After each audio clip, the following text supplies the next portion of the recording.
Bonjour à tous pour un congrès, j'allais dire extraordinaire. Ce n'est pas le cas dans les statuts. Dans les statuts, c'est notre congrès statutaire ordinaire tous les 3 ans. Mais il est extraordinaire par la période que nous traversons, par les contraintes que cette période nous impose. Et il est extraordinaire aussi, en tout cas marqué de grandes émotions, parce que l'actualité a fait que cette semaine, nous avons vécu la disparition de Valéry Giscard d'Estaing, qui a évidemment été pour cette grande famille du centre français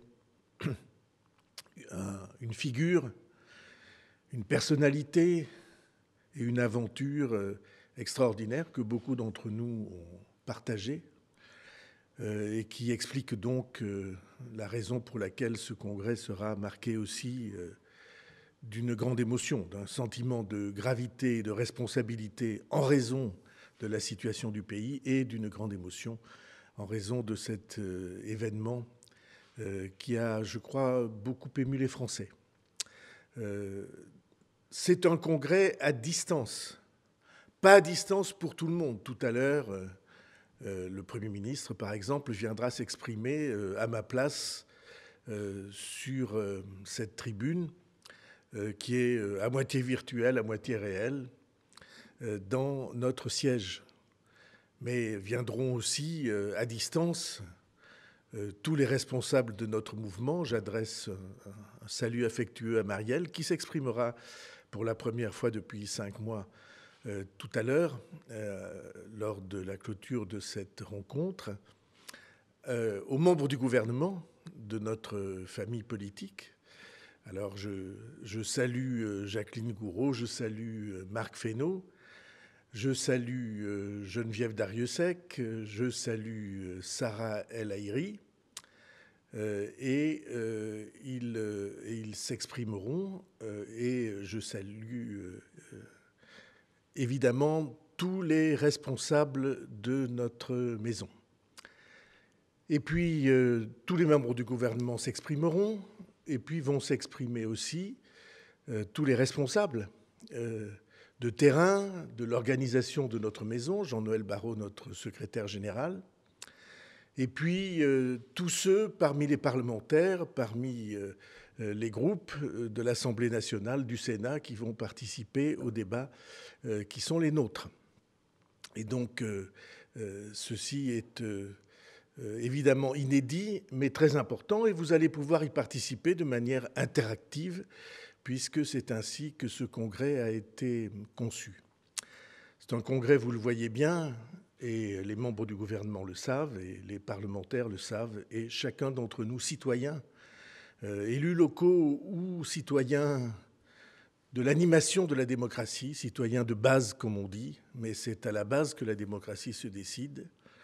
Chacun d'entre nous, nous y participons parce que nous vivons tous ensemble une crise d'une gravité absolument sans précédent, en tout cas sans précédent depuis la guerre, et sans précédent aussi par sa nature, puisque c'est une crise absolument inattendue qui surgit brutalement sur une planète qui avait bâti son équilibre sur un développement fondé sur les échanges.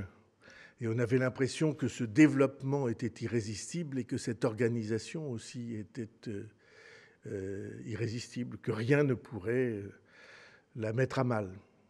Et puis on s'aperçoit qu'un simple virus, c'est-à-dire 1 million de fois plus petit qu'un grain de sable, un simple virus vient mettre à bas ce que 2 siècles de développement avaient organisé à la surface de la planète, avec tous les avantages et tous les risques d'un développement de cette ampleur.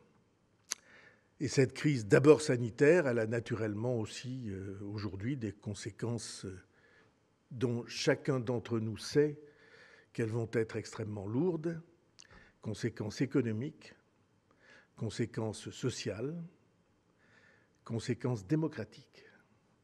Et tout au long de la journée, nous allons réfléchir à ces conséquences et à cette crise. Par exemple, Le fait que cette crise ait bloqué nos concitoyens dans le confinement, c'est-à-dire dans leur lieu de résidence et dans leur lieu de travail, et rendu plus difficile le travail en commun et organisé le travail à distance, tout cela va avoir évidemment des conséquences très importantes sur l'organisation du territoire du pays. Les grandes unités urbaines vont avoir des difficultés inédites et peut-être un nouvel aménagement du territoire va s'imposer. Et en tout cas, c'est évidemment de cela que nous allons parler. Et ça veut dire aussi que notre démocratie est mise à l'épreuve et qu'il va falloir en inventer des formes nouvelles. Ça veut dire que les grands chantiers de réforme que nous avions initiés, que le gouvernement avait initiés, que le président de la République avait initiés, ces grands chantiers de réforme, ils sont aujourd'hui sur le métier. Comment les porter, comment les faire aboutir, dans quel calendrier, sachant aussi que, bien entendu, nous allons nous rapprocher de l'élection présidentielle qui sera organisée dans 18 mois. Voilà les soucis d'un parti politique, et d'un parti politique qui est un parti qui compte dans la majorité, qui est un des piliers de la majorité. Et nous aurons aussi des débats sur l'organisation de cette majorité, qui est forcément une question qui se pose aux forces politiques. Les oppositions sont divisées. Il faut que la majorité soit le plus unie possible et en même temps qu'elle sache additionner les forces des mouvements différents qui la forment, et notamment du mouvement qui a été créé par le président de la République, En Marche, et de notre mouvement à nous, le mouvement démocrate, qui est son allié. Voilà les sujets. Ces sujets-là ne sont pas uniquement des sujets nationaux, ils sont des sujets planétaires et ils sont des sujets européens. Et nos parlementaires européens, en plus des députés et des sénateurs de notre mouvement, vont aussi s'exprimer sur ces sujets avec la conscience qu'ils portent, en tout cas que les institutions européennes portent une part très importante des réponses qui sont celles de notre avenir national. Voilà, c'est un congrès sous une forme inédite, mais c'est un congrès de plein exercice. Il y a eu le renouvellement des instances départementales et nationales. Nous en aurons tout à l'heure les résultats.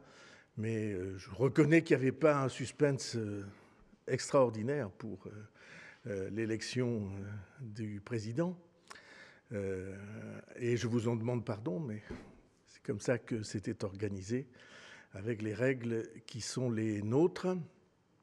Je suis très heureux que cette rencontre puisse avoir lieu. Je veux remercier les équipes qui ont rendu possible cette organisation, qui ont eu l'imagination, la capacité, le dévouement, l'engagement de rendre possible cette organisation. Et donc, tout à l'heure, vous allez entendre ceux que vous avez portés aux responsabilités. Je veux remercier particulièrement les membres du gouvernement parce que leur emploi du temps n'est pas facile. Et donc, Marc Fesneau, Jacqueline Gouraud, Nathalie Elimas, Sarah El Haïry et Geneviève Dariussec sont spécialement remerciés, de même que les parlementaires sont spécialement remerciés. Ils sont tous sur le terrain. J'espère qu'ils vont cependant prendre le temps de participer à cette rencontre. Merci à tous. Je déclare ouvert le congrès du mouvement démocrate. Merci.